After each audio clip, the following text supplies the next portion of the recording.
Hi there, thanks for joining me as we continue with this delightful children's storybook, taking some time to read it together. And it's from Enid Blyton's collection, the Faraway Tree Collection. 3 exciting stories, and we are on the Enchanted Wood in the collection.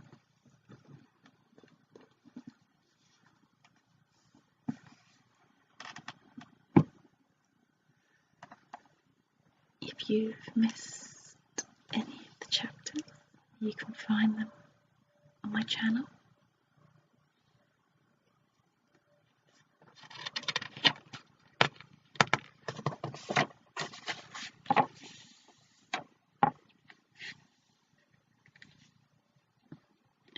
We are today up to chapter number 12.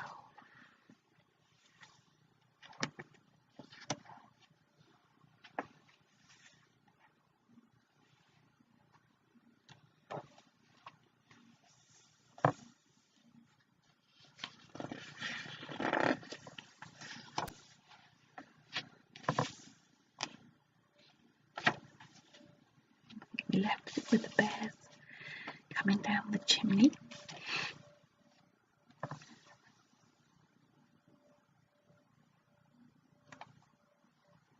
Okay, so make yourself comfortable. Take a few deep breaths.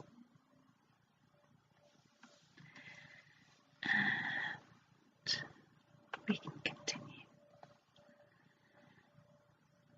Chapter 12. What happened to the snowman? Everyone stared at the big white bears in horror. No one had thought of the chimney. What a pity they hadn't stopped it up. I'm going to let the magic snowman in, said the first white bear. Then the father bear spoke up in a very sorrowful voice. Cousins, why are we enemies? We have always been good friends up till now. The 4 white bears looked at him and at the mother bear and the baby bear in sudden amazement. They rushed at them with loud whoop noises. Joe thought that they were going to fight the 3 bears, and he took up a jug from the table to help his friends. But no, the white bears were not going to fight. They were hugging the 3 bears as tightly as they could, and to the children's amazement, tears were pouring down their furry faces. We didn't know it was you, said the white bears.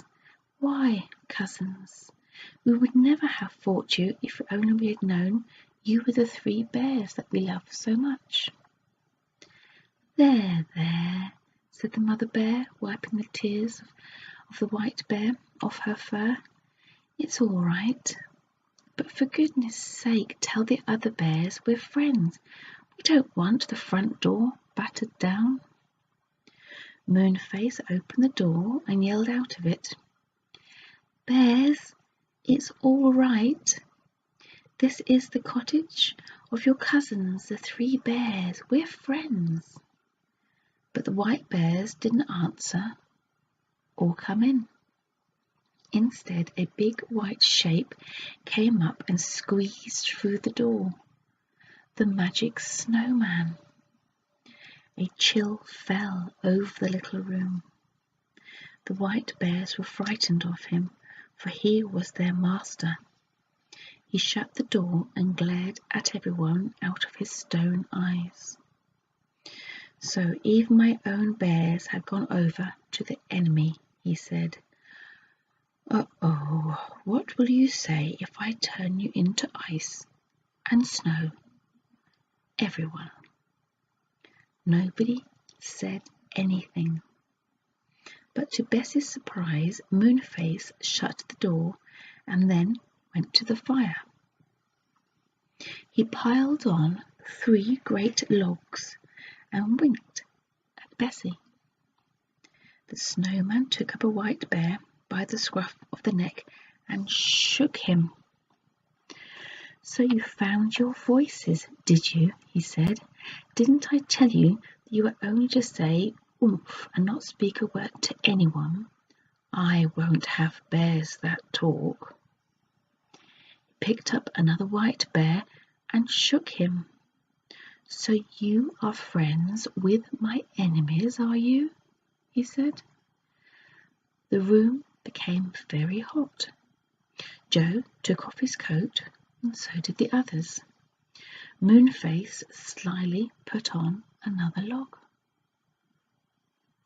The fire crackled, and the shot great flames up the chimney. Fanny wished she could take off everything. It was oh so hot in there. "Whatever does Moonface think he is doing, making the room so hot?" she thought crossly.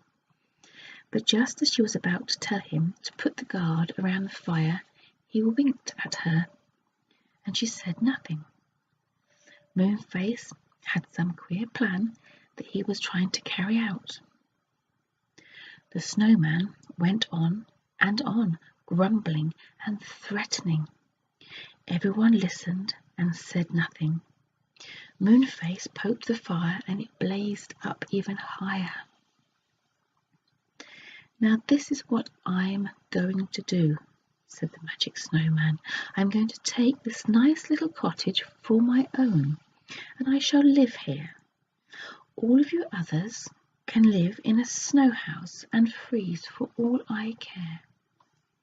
You will all wait on me and do whatever I say." "Yes," said everybody. They all knew now what Moonface's plan was. He meant to make the room so hot that the magic snowman would melt. Clever old Moonface. A little trickle of water began to run from the snowman's broad white back, which was near the fire. Moonface pointed to it secretly and grinned.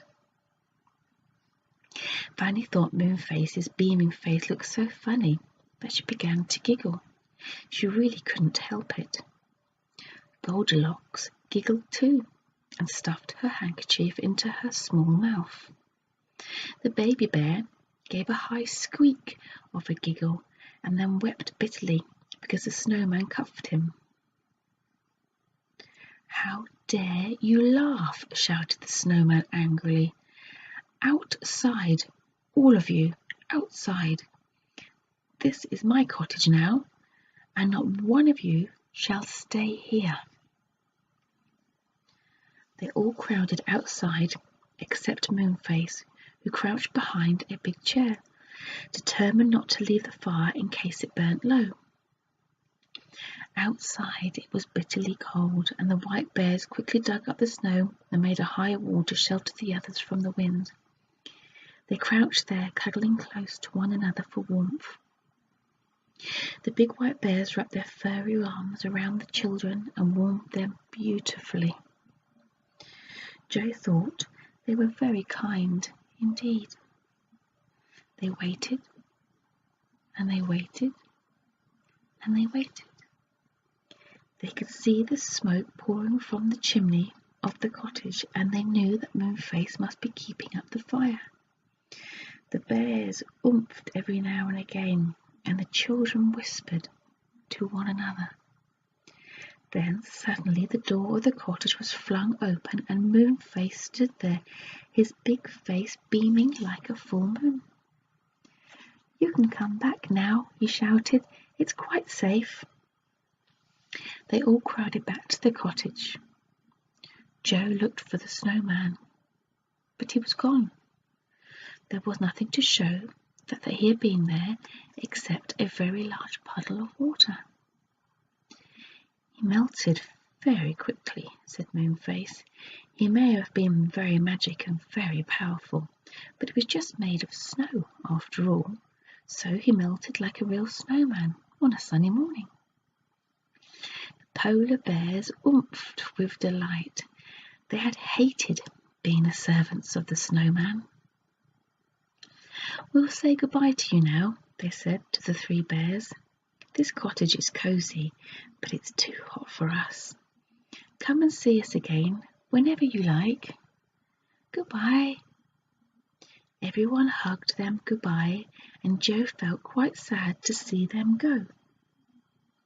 Moonface shut the door after them. "Now we'll get back home," he said. "I'm a bit tired of this land. Come on, bears, help me to the cottage back safely." He didn't do the same magic as before. He drew a circle on the floor in blue chalk, and the three bears stood inside holding paws. Moonface danced around them, singing strings of queer magic words. A wind rose up and the cottage rocked. Darkness came down, and for a moment no one could see anything at all. Then gradually the darkness went and the wind blew no more. The sun shone warmly in the windows, and Bessie gave a shout. "I say, we're back in the little woody corner where we first saw the cottage, and it's daytime now, not nighttime." "Well, we've been having this adventure all night long," said Moonface with a laugh. "It's sunrise now. The night has gone. You'd better hurry off home, children, or you'll be scolded for leaving your beds at night." They hugged Goldilocks and shook hands with the three bears. "We'll come back and see you sometime," said Fanny. "Thank you so much for all your help." Goldilocks and the bears stood at the door and waved goodbye as Moonface hurried the three children away down the lane to catch the train back to the Enchanted Wood. It wasn't long before they had got to the station, waited for a train, and slid off the roof and settled down in a carriage. When they got to the Enchanted Wood, they said goodbye to Mr. Moonface, and Fanny gave him a kiss for being such a help. He was so pleased that he went red all over his enormous face, and Bessie laughed. "You look like the setting sun now," she said. "You really ought to be called Sunface." "Goodbye, and see you soon, I hope," called Moonface. Off went the children home and got into the bed just about an hour before their mother called them to get up. My goodness, they were sleepy all that day.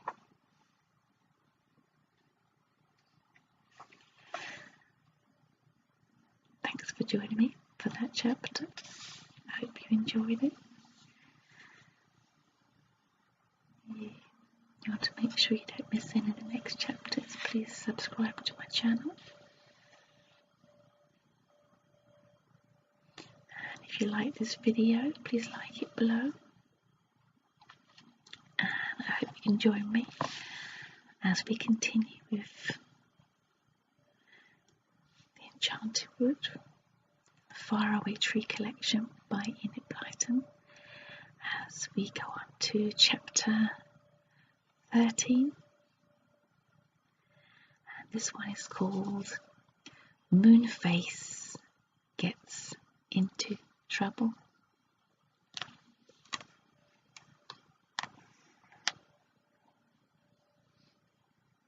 See you soon.